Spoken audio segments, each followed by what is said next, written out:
The damp, heavy heat of May in western Illinois hangs over the Mississippi River, clinging to the leaves of the wild oaks and dampening the wool coats of the thousands who have gathered on the natural hillside rise just below the rising walls of the Nauvoo temple. It is May of 1844, and the air is thick with more than just the oncoming summer humidity.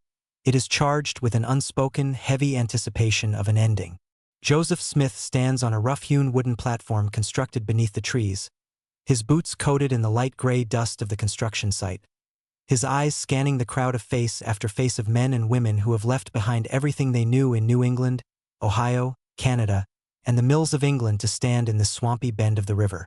The Nauvoo they built is beautiful, but it is precarious, surrounded by hostile forces, threatened by internal betrayals, and sitting on the edge of a historical knife edge. Yet, as Joseph speaks, he does not talk about escape, nor does he offer the cheap comfort of a temporary peace. Instead, he stretches his hand toward the horizon and begins to speak of things that transpired before the foundations of the world were laid. His voice, deep and resonant, carries over the murmur of the river, telling this weary, muddy congregation that their presence in this specific, high-stakes moment of human history is not a random coincidence of birth. He looks out at women whose hands are raw from laundry and childbirth, at men whose backs are bent from quarrying the massive limestone blocks for the temple, and he tells them that they were seen, named, and prepared before the earth was formed. He speaks of an ancient council, of a vast and organized premortal existence where the spirits of humanity were organized, tested, and assigned to their respective seasons on the earth. He tells them that the quiet, overlooked souls standing in the dust before him were the very ones reserved to come forth when the drama of the world reached its highest pitch. He is not merely teaching them history. He is rewriting their understanding of their own suffering, transforming their exhaustion into an eternal assignment and their poverty into a deliberate, strategic deployment by the Creator of the universe. This is not just history. This is your life. The scene on that dusty hillside in 1844 is the mirror of the very room you are sitting in right now, staring at a screen, carrying an unspoken, heavy weight in your chest that you have never been able to fully articulate to those around you. For as long as you can remember, you have felt an ache of displacement, a persistent, quiet whisper that you were somehow born in the wrong era, placed in the wrong generation, or dropped into a world whose values, pace, and noise do not match the frequency of your soul. You look around at the modern landscape, at its superficiality, its relentless digital noise, its fractured relationships, and its systematic stripping away of the sacred, and you feel an intense, isolating friction. You have watched others navigate this modern world with seeming ease, fitting neatly into its boxes, satisfied with its distractions, while you sit on the margins of your own life, feeling like an ancient soul trapped in a temporary, mismatched present. You have asked yourself, in the quietest hours of the night, why your spiritual skin feels so thin, why you feel things so deeply, and why you seem to carry a capacity for devotion, mystery, and sacrifice that this current world has no use for. You have wondered if God made a mistake with your birth certificate, if you were meant for an earlier, simpler age of faith, or if you were simply left behind, arriving too late for anything of true spiritual significance. The enemy of your soul has watched this confusion grow, and he has used it to whisper a highly specific, devastating lie into your quiet moments.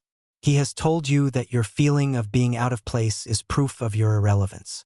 He whispers that you are a relic of a bygone era, a spiritual misfit whose deep yearnings for the sacred, for deep covenant, and for the unfiltered presence of the divine are nothing more than psychological anomalies or outdated sentimentality. The enemy wants you to believe that you are an accident of biology, that your birth in this high-tech, low-faith generation is a cruel cosmic mistake that has left you stranded with tools that don't work and gifts that nobody wants.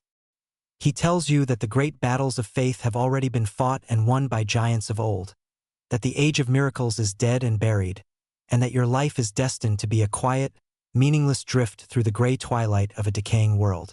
He wants you to believe that your sensitivity to the Spirit is a weakness, a defect that makes you too fragile to survive the cold, clinical realities of the 21st century, so that you will fold your hands, bury your talents, and accept a life of quiet numbness. But Joseph Smith stood on that Nauvoo platform to deliver a message that completely dismantles this lie, offering a revolutionary understanding of your origin that reframes your entire existence. Joseph taught that the spirits reserved for the final dispensation of the world, the very season you are living in right now, were not the weak, the fragile, or the leftovers who were held back because they were less capable of handling the trials of earlier ages. Rather, he taught that those who would live in the final hours of the earth were among the most valiant, the most resilient, and the most spiritually prepared spirits in the entire premortal world. He revealed that God did not leave the closing act of human history to chance, nor did he populate the final, most intense spiritual battlefield with accidental recruits. He taught that you were held back, reserved, and specifically preserved in the spirit world for thousands of years, kept in store until the stage was set for the grand, chaotic, and glorious conclusion of the covenant drama. You did not arrive here by accident. You were aimed at this target with precise, divine intentionality, shot like a polished arrow from the bow of the Almighty into the exact year, the exact family, and the exact circumstances of your birth. This prophetic truth was not a passing thought in Joseph's theology. It was the bedrock of his understanding of the restoration, later crystallized with absolute clarity in the revelations of the Doctrine and Covenants. In the 91 years that followed Joseph's death, as the world descended into the unprecedented slaughter of the First World War and the suffocating grip of the Spanish flu epidemic, his nephew, President Joseph F. Smith, sat in his room in Salt Lake City, searching the scriptures and pleading for light in a dark world. In October of 1918, the heavens opened to him, and he beheld the vast world of the spirits of the dead, seeing the great leaders who had served since the beginning of time. In the text that would become section 138 of the Doctrine and Covenants, he recorded that among the great and mighty who were assembled in that spirit world were those who had been chosen before they were born. The Revelation states, "Even before they were born, they, with many others, received their first lessons in the world of spirits and were prepared to come forth in the due time of the Lord to labor in his vineyard for the salvation of the souls of men." The Revelation specifically names these as the noble and great ones, who were appointed to come forth in the fullness of times to take part in laying the foundations of the great latter-day work. This is the doctrinal anchor of your identity. You are not a latecomer trying to survive an alien environment.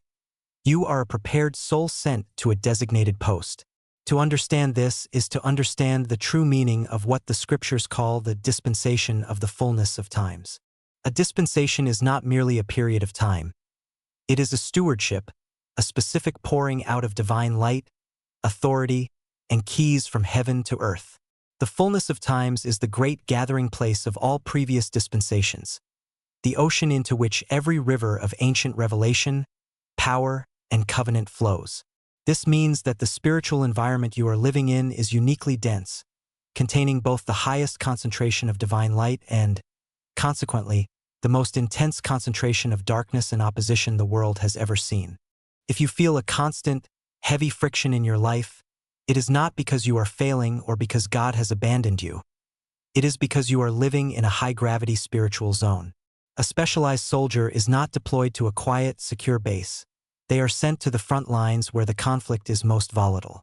You were held back for this era because your spirit possesses a specific quality of soul, a quiet, unyielding grit, a deep-seated loyalty to the truth, and a capacity to seek and hear the voice of the shepherd even when the cultural noise is deafening.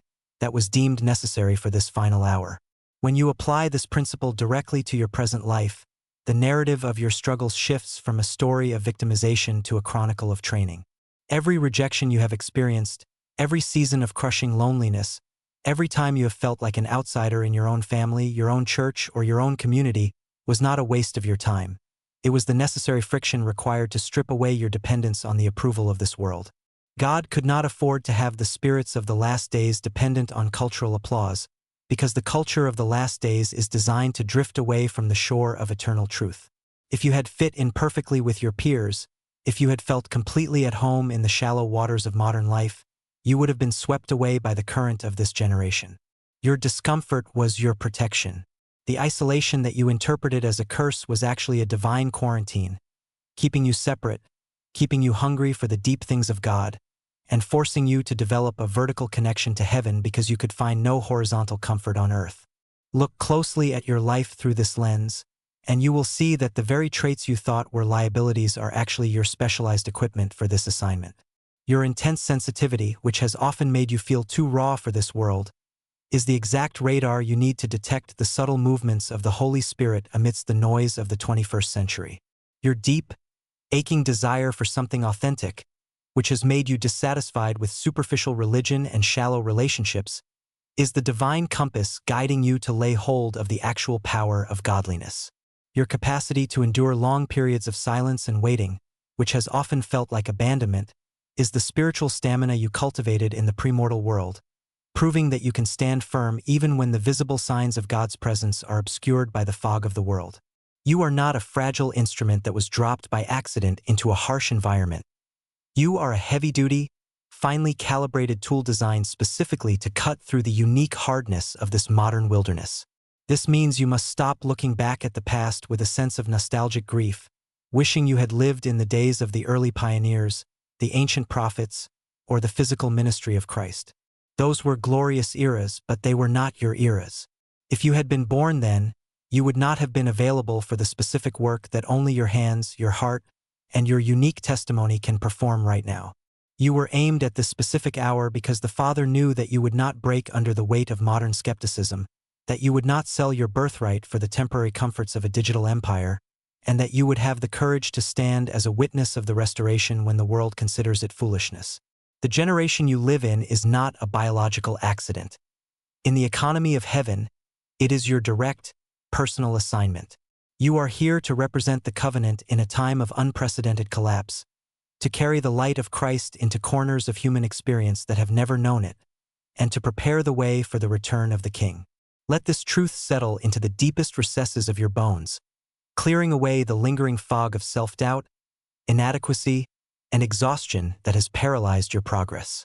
You have spent far too long apologizing for your difference, trying to shrink your spirit to fit into spaces that were never designed to hold you, and begging God to make you normal so that you could finally feel at peace. It is time to stand up, lift your head, and accept the spiritual gravity of your calling, realizing that you were never meant to be normal. You were meant to be a witness, a standard-bearer, and a savior on Mount Zion. The days of hiding on the margins of your own life are over. The Savior did not call you to be a passive observer of the collapse of this age.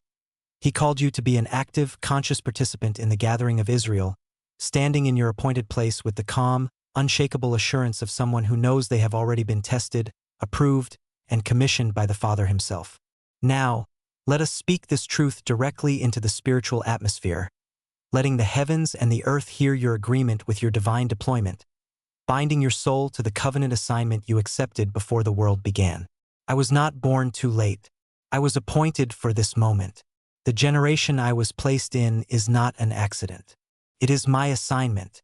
I show up fully for it.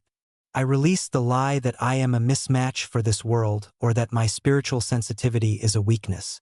I am a noble and great spirit, held back by the wisdom of the Father to stand in the high-gravity environment of the final hours. I have the stamina to survive the silence, the grit to endure the friction, and the eye of faith to see the hand of God moving through the noise. My life is a targeted deployment, and I will not waste it wishing for a different era or an easier road. I claim the preparation of my premortal past and apply it to the battles of my present. I am here to build the kingdom, to carry the light of the restoration, and to stand as an unshakable witness of Jesus Christ.